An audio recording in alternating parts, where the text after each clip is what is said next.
Magandang umaga, magandang hapon, magandang gabi po sa inyo lahat. Ito itong ilang likod, si Jomar Makinay. And today I'll be reviewing this very unique looking Bohan AR16. AR? SR16 with PRS stock. This unit is from Eileen Gel Blaster uh, from Dasma, if not mistaken. And this is a very requested unit, so I took the plunge. This is from the channel fund, so eventually it will be sold. Eventually. Anywho, let's start with the qualities. First, it is an all nylon construction. Nylon. But the fake sides is ABS. Metal outer barrel. Metal fake suppressor. So that's nice. Trades on the body, nothing. There's an M-Lock logo and some fake serial number here. On the stock, there is surprisingly, so that's nice. Is it Magpul Industries Corp? Oh, real copy, and it actually works. The cheek riser works, the extended stock works, so that's nice. Actually, I like this unit just for this one. A long time ago, I had the airsoft version of this one, but I have to sell it. So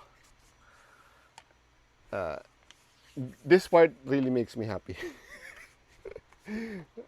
because it makes it looks like the PSG one. So like it. It got to move. Put it back. Okay, there. Features. It is basically an Bohan AR16 with a PRS stock and pre-fake non-magnified, but there's a I will not say fake magnification, but gimmick that makes it look that it's changing magnification. So it's nice, and it makes it looks the part, but that's basically it. So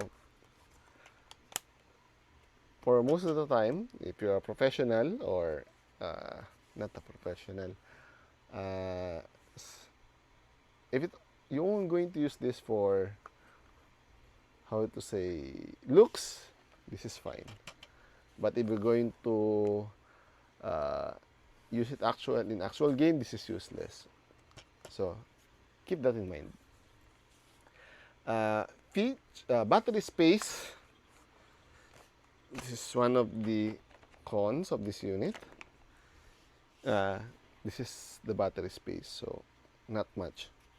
So you won't be able to use bigger batteries, and this kind of scenario, changing the batteries every now and then will break your connector. So that's also a con.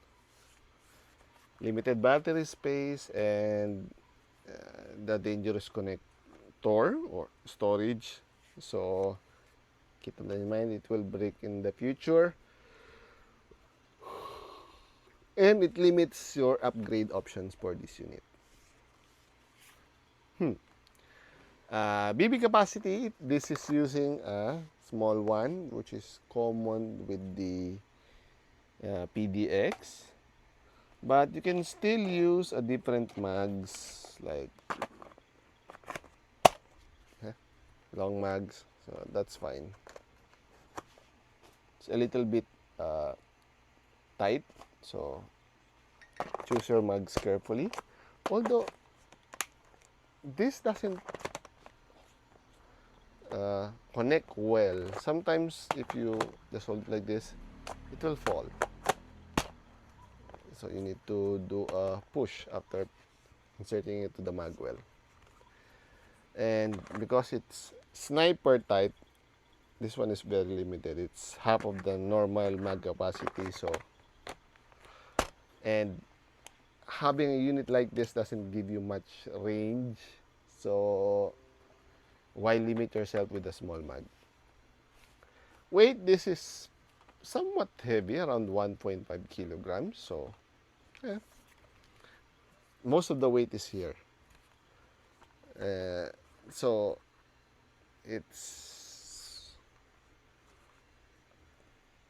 no, actually, this is also heavy because of the metal outer barrel, and as you can see, falls forward.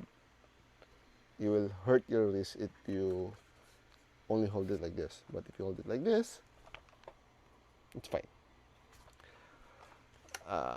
Upgrades. This is a standard Gen 8 gearbox, so you have lots of upgrades. Actually, I'm planning to move the ARP9, my old 350 FPS ARP9, to this unit.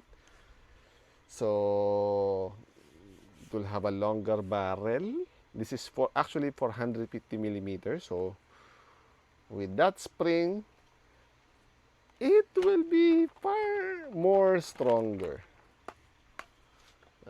Not that it's important to me. And also, forgot to tell, there's a screw terminal here, so you cannot do the quick change. Even though the gearbox is quick change, you cannot do it.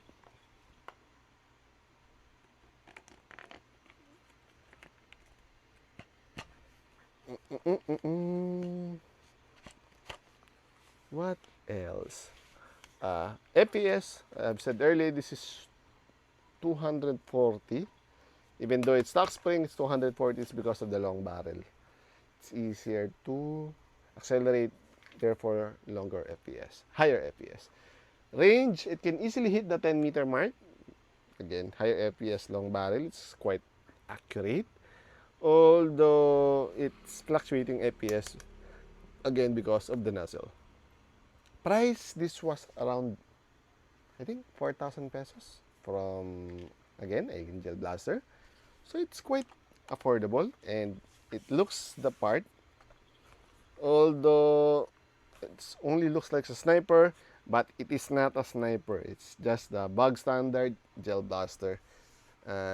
It's just easier to increase the FPS on this one because of the longer barrel. That's basically it. It's the usual semi and full auto.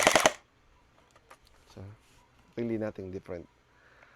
Overview, I only got this for this because this is 4,000 pesos in Airsoft. So this is basically free. Although this is a PDX connector, I have to make a converter for this one for it to be usable on Airsoft. Anywho, it's a good unit. If you have any comments, suggestions, violent reactions, do not hesitate to put it down in the comment section down below, and I'll answer it as soon as possible. So muli, paalam! Ching!